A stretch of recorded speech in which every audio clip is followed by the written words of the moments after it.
Hi guys, welcome back to my channel. I'm Deborah Pettit, and it's been a while.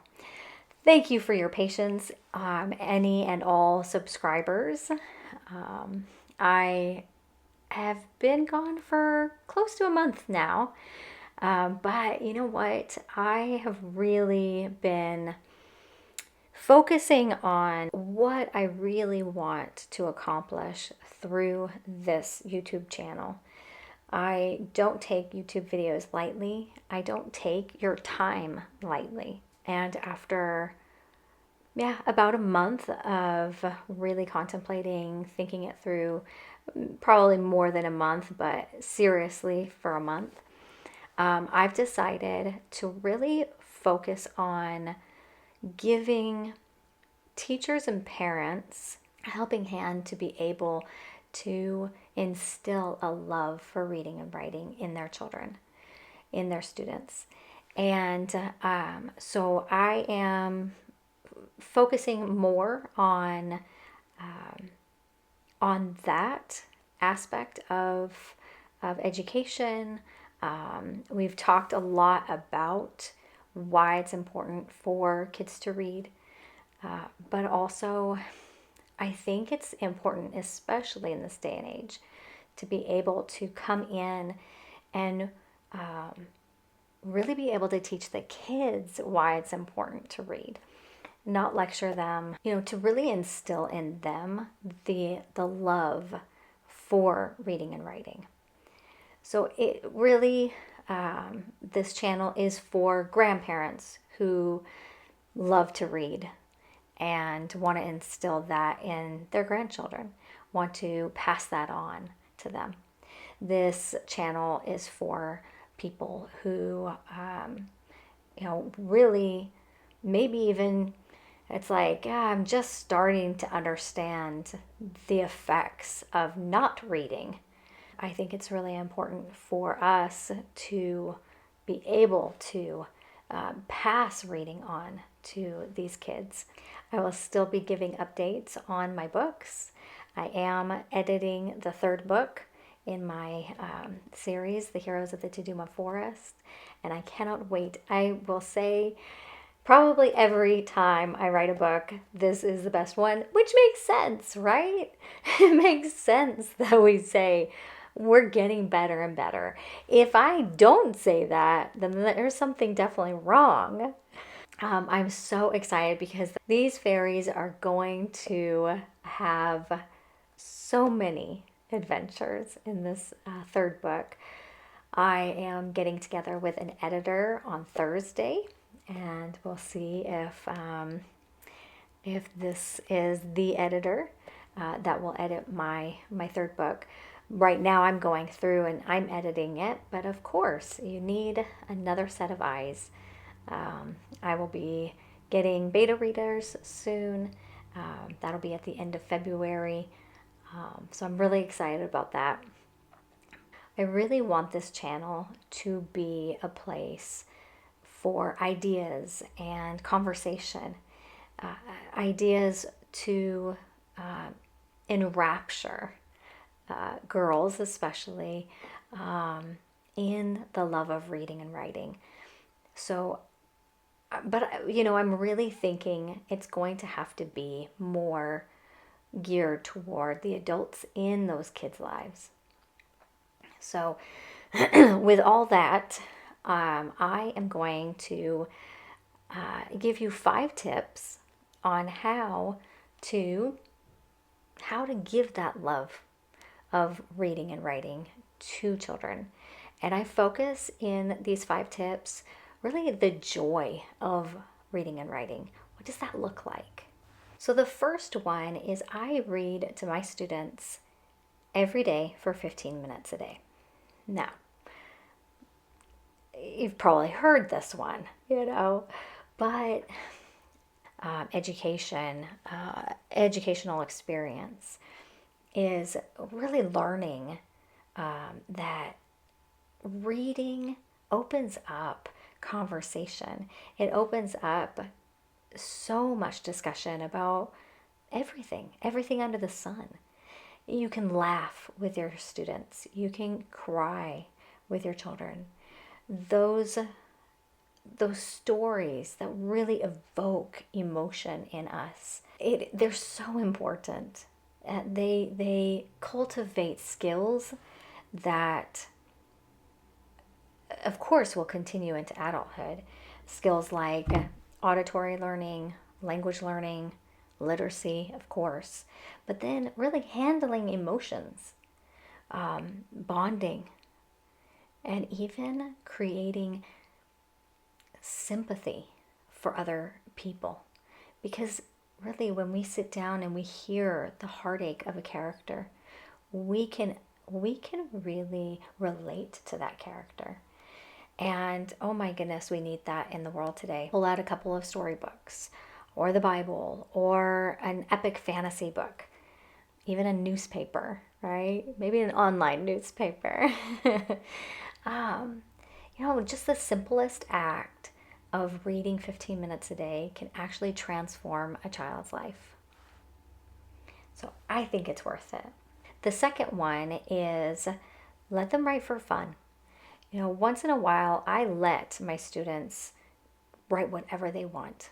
We call it free write. I don't edit it. I don't even grade it. Okay? It's just letting them compose whatever they want for fun. And the smiles I get are priceless, of course. But I think the better reward is they learn that writing isn't just for a grade. People write to process their emotions. People write to reflect on a memory. People write to get a secret down that they just can't hold on to anymore. In grade 6, I started really writing poetry. And I was going through childhood trauma.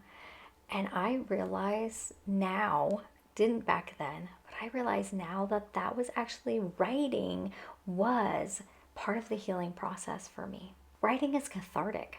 It's like a friend who helps you cope with hardships. And I know my students will need its friendship throughout their entire lives. So the third one, let your students see you write. For fun, even. And also edit.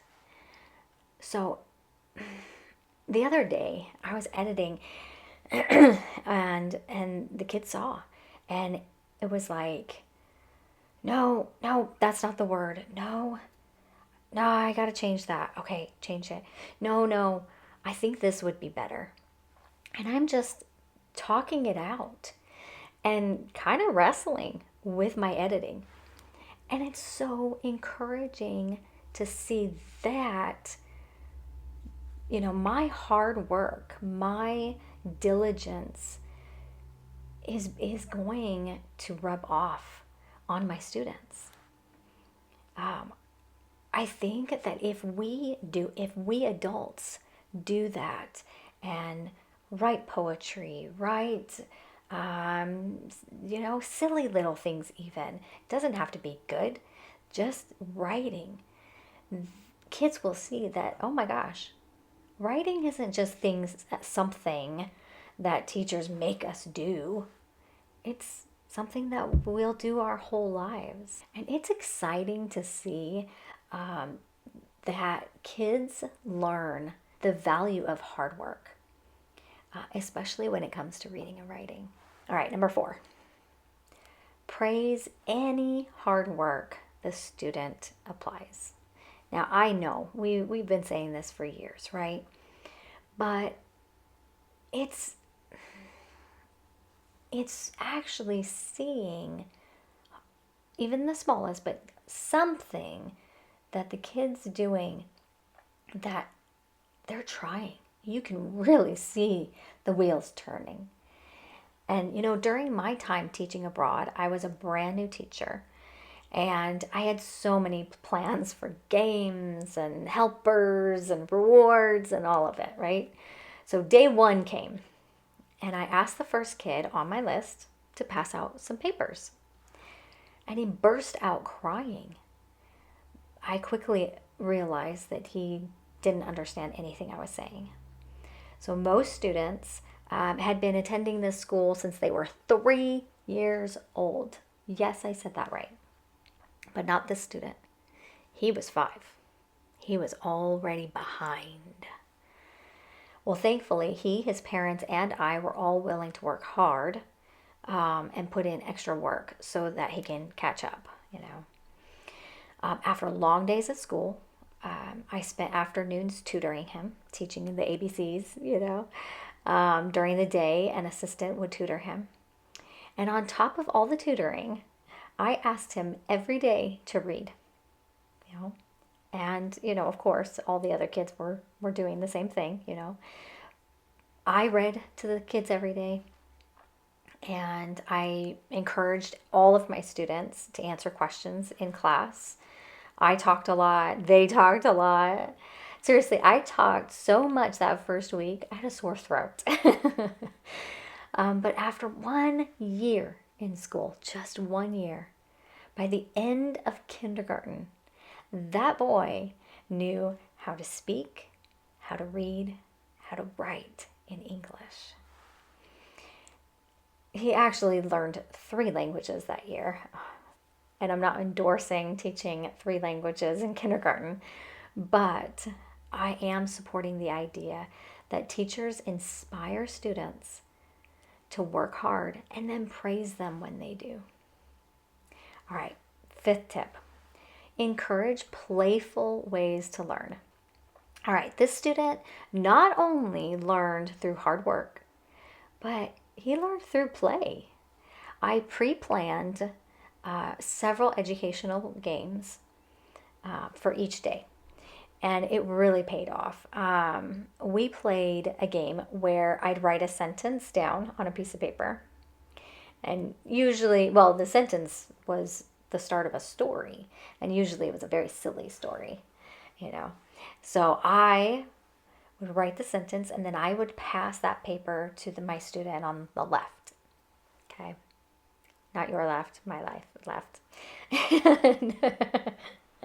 And then this student would write the next sentence to the story, and he'd pass it to his left, and all the way around the room it would go.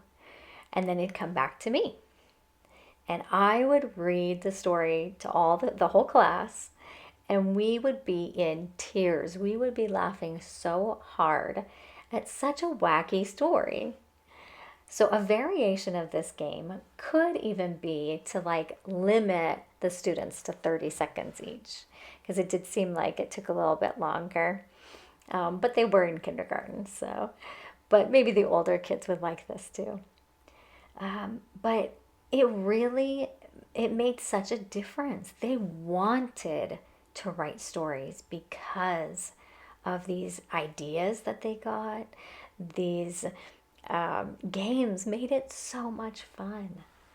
I also love those little story cubes. They're like dice, and you roll them, and they all have pictures on them. It encourages kids to look at the pictures and to create a story on their own. And it's super fun for kids who have a hard time being able to write, come up with ideas. I encourage my students to use the skills that they had already developed. So one student loved Legos. So I gave her assignment to build something, anything, with her Legos. And then she tells me a story. She would tell me a story, and she would use the Legos as the story. So whatever she built, maybe it was a castle, and so then she would tell me about this castle and who lived there. Maybe it was a ship, and she told me about pirates and how they lived on the ship, and all that kind of thing. And maybe you could even, I always did it orally, but another idea is to get the student to build it with Legos and then tell the story. And last, write the story out. That might be an idea. So, creating fun ways to learn has brought a lot of joy to my students, but also to me, of course, right? I want my students to be literate, to be proficient writers, but more than that, I want to cultivate joy in them. I want to be able to say, we love reading, we love writing, we're good at it, we've developed those skills over time, but we love to do it. And really, I mean, developing, cultivating joy in life. I mean, don't we need a little more of that in this world today?